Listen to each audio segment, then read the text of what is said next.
Assalamualaikum warahmatullahi wabarakatuh. Kami dari kelompok 5 akan mempresentasikan mengenai perkembangan paradigma pelayanan publik. Sebelum itu, izinkan kami memperkenalkan diri. Saya Maulidi Absari. Saya Aisyah. Saya Adelia. Saya Sarah Safira Khairani. Saya Zahrotul Kamilia. Perubahan paradigma pelayanan publik terdapat 3 poin. Yang pertama, paradigma Old Administration atau OPA. Yang kedua, New Public Management atau NPM. Dan yang ketiga, New Public Service atau NPS. Old Public Administration atau OPA pada tahun 1913 sampai 1921 terdapat 2 kunci untuk memahami Old Public Administration. Yang pertama, adanya perbedaan yang jelas antara politik dengan administrasi. Nah, perbedaan antara politik dan administrasi dalam Old Public Administration ditekankan bahwa politik dan administrasi harus dipisahkan dengan jelas. Artinya, urusan politik yang berkaitan dengan pengambilan keputusan dan perumusan kebijakan harus berbeda dari administrasi yang berfokus pada pelaksanaan kebijakan dan pengelolaan sumber daya. Hal ini bertujuan untuk menghindari campur tangan politik dalam urusan administratif. Nah, yang kedua, adanya perhatian untuk membuat struktur dan strategi pengelolaannya organisasi dua publik diberikan kepada pemimpinnya agar tugas-tugas dapat dilakukan secara efektif dan efisien.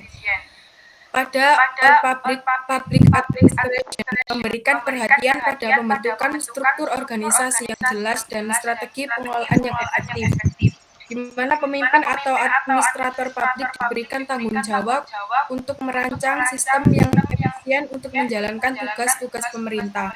Dengan memberikan hak organisasi kepada pemimpinnya, diharapkan mereka dapat mengelola sumber daya dengan efektif dan efisien,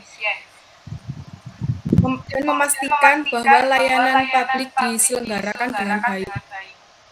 Untuk yang selanjutnya, mengenai prinsip dasar paradigma Old Administration atau OPA. Yang pertama, fokus pada pemerintah, pelayan publik secara langsung melalui badan-badan pemerintah. Yang kedua, kebijakan publik dan administrasi menyangkut perumusan dan implementasi kebijakan dengan penentuan tujuan yang dirumuskan secara politis dan tunggal. Yang ketiga, administrasi publik mempunyai peranan yang terbatas dalam pembuatan kebijakan dan kepemerintahan. Yang keempat, pemberian pelayanan publik harus dilaksanakan oleh administrator yang bertanggung jawab kepada elected official dan memiliki diskresi yang terbatas dalam menjalankan tugasnya. Yang kelima, program publik dilaksanakan melalui organisasi hierarkis dengan manajer yang menjalankan kontrol dari puncak organisasi. Yang keenam, nilai utama organisasi publik adalah efisien dan rasionalitas. Dan yang ketujuh, organisasi publik beroperasi sebagai sistem tertutup sehingga partisipasi warga negara terbatas. Dan yang terakhir, peranan administrator publik dirumuskan sebagai 4 drops. Kelebihan dan kekurangan. Yang pertama, terdapat kelebihan. Yang pertama yaitu adanya jaminan dan kepastian tentang gaji dan tunjangan kerja.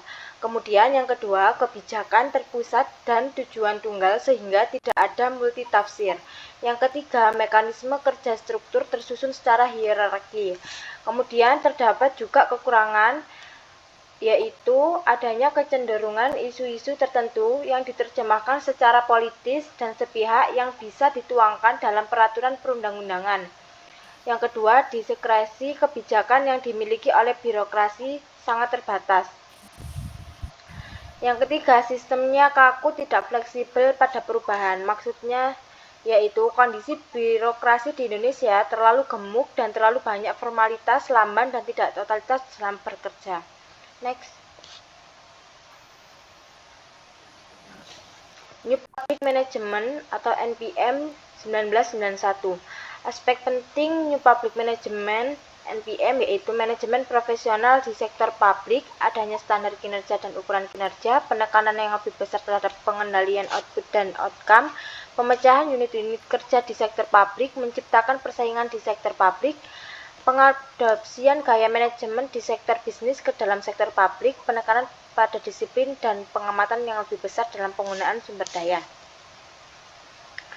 New Public Management (NPM) adalah pendekatan dalam menjalankan organisasi layanan publik yang digunakan di lembaga pemerintah dan layanan publik baik di tingkat lokal dan nasional. NPM sendiri bertujuan untuk mereformasi pemerintah agar lebih efektif dan responsif terhadap permintaan warga. Konsep NPM muncul pada tahun 1980-an dan digunakan untuk melukiskan sektor publik di Inggris serta di Selandia Baru. NPM menjadi populer di awal 1990-an tatkala diadopsi oleh administrasi Clinton di Amerika Serikat. NPM diyakini mempunyai peran yang efektif bagi reformasi sektor publik. Ini terlihat dari peningkatan jumlah negara yang mengintroduksikan prinsip-prinsip NPM di dalam pemerintahan mereka. Next. Kelebihan dan kekurangan NPM. Kelebihannya yaitu yang pertama, menghadapi nilai-nilai manajemen untuk meningkatkan efisien dan efektivitas kerja, dan yang kedua, mulai fleksibel karena sudah mulai menjalin kemitraan dengan sektor swasta. Selanjutnya ada kekurangannya. Yang pertama, berorientasi pada hasil bukan pada proses, dan yang kedua yaitu masyarakat dianggap sebagai klien sehingga berorientasi pada keuntungan. Next. Sekarang yaitu New Public Service atau NPS. Gagasan Den Haag menegaskan bahwa pemerintah seharusnya tidak dijalankan seperti layaknya sebuah perusahaan, tetapi melayani masyarakat. Yang dimaksud melayani masyarakat yaitu pemerintah harus mengutamakan pelayanan kepada masyarakat sebagai misi utamanya. Selanjutnya ada demokratis. Demokratis yaitu keputusan pemerintah harus mewakili kehendak mayoritas dan menghormati hak-hak minoritas. Dan adil dan merata. Pemerintah harus menjaga keadilan dan memberikan layanan publik, serta tidak diskriminatif terhadap ras, agama, jenis kelamin, warna kulit, dan faktor lainnya. Jujur dan akuntabel, maksudnya itu pastinya pemerintah harus beroperasi dengan integritas dan kejujuran. Next. Selanjutnya ada konsep dasar public culture yang pertama yaitu adil. Istilah adil dalam konteks ini merujuk pada keyakinan bahwa semua orang memiliki hak yang sama untuk mengakses hal-hal yang esensial seperti pendidikan, air bersih, perawatan kesehatan, dan lingkungan yang sehat. Dalam hal ini merupakan prinsip keadilan sosial dan kesetaraan. Yang kedua ada demokratis. Konsep ini mengacu kepada ide bahwa beberapa aspek kehidupan sosial dan ekonomi prinsip-prinsip bebas dan keuntungan masyarakat, tapi seharusnya diatur dengan prinsip demokratis dan kepentingan publik seperti partisipasi demokratis, kepentingan publik, pengendalian sumber daya dan proses sosial, transparansi dan Kita ada akuntabel. Akuntabel ini yaitu kata yang digunakan untuk menjelaskan seperti pemerintah atau organisasi nirlaba dalam penyediaan layanan atau barang publik, contohnya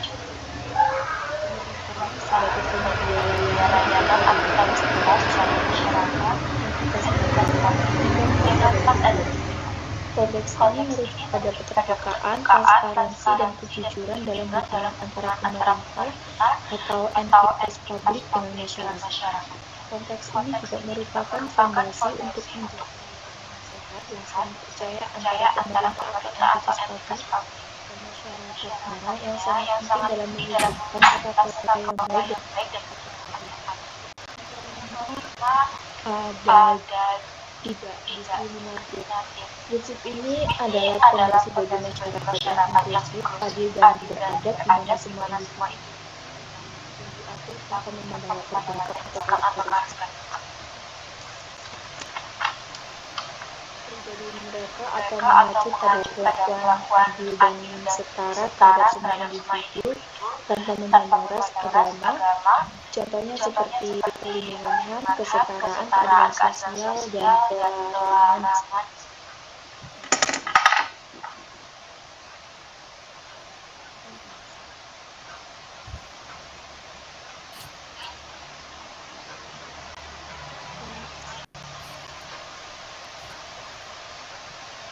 Indikator kualitas pelayanan ada 9. Yang pertama nyata, kedua keandalan, ketiga kredibilitas, keempat keamanan, 5 daya tanggap, 6 kompeten, 7 akses, ke-8 kesopanan, dan yang terakhir komunikasi.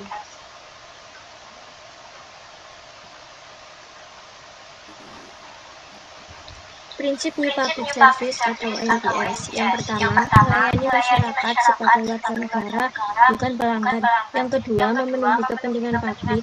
Yang ketiga, mengutamakan warga negara di atas kewirausahaan. Yang keempat, berpikir strategis dan bertindak demokratis. Yang kelima, menyadari kompleksitas akuntabilitas. Yang keenam, melayani bukan mengarahkan. Yang ketujuh, mengutamakan kepentingan masyarakat bukan produktivitas. Next. Aspek pembeda dari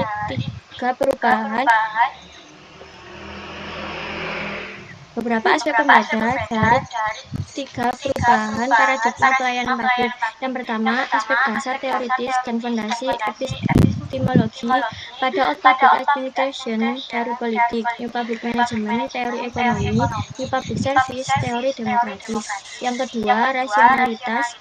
Pada Old Public Administration, rasionalitas sinoptis; New Public Management, teknis dan rasionalitas ekonomi; New Public Service, rasionalitas strategis atau rasionalitas formal.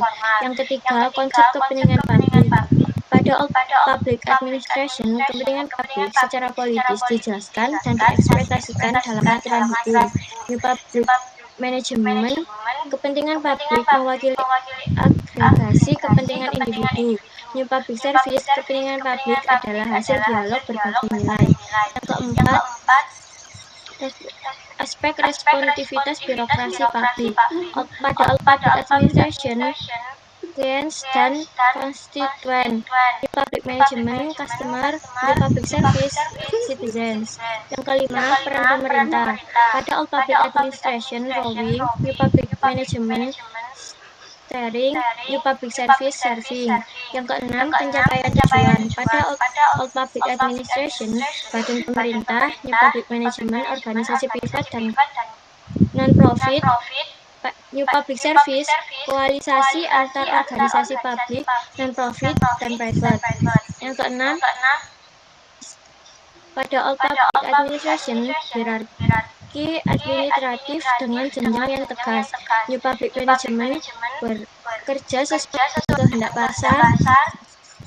New Public Service, multi aspek. Yang pertama, akuntabilitas hukum. Yang kedua, nilai-nilai.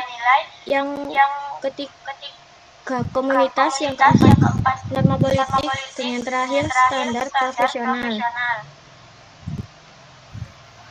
Yang kedelapan, direktoritas administrasi. Pada Old Public Administration, diskretivitas terbatas. New Public Management, diskresi diberikan secara luas. New Public Service,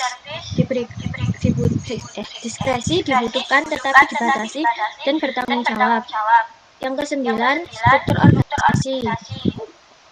Pada Old Public Management, birokratik yang ditandai dengan otoritas top-down. New Public Management, desentralisasi organisasi dengan kontrol utama berada pada para agen. New Public Service, struktur kolaboratif dengan kepemilikan yang berbagi secara internal dan eksternal. Yang terakhir atau yang ke-10, aspek asumsi terhadap motivasi pegawai dan administrator. Pada Old Public Administration, gaji dan keuntungan proteksi. New Public Management, semangat entrepreneur. New Public Service, pelayanan publik dengan keinginan melayani masyarakat. Sekian presentasi dari kelompok kami. Apabila ada kesalahan kata, mohon maaf. Assalamualaikum warahmatullahi wabarakatuh.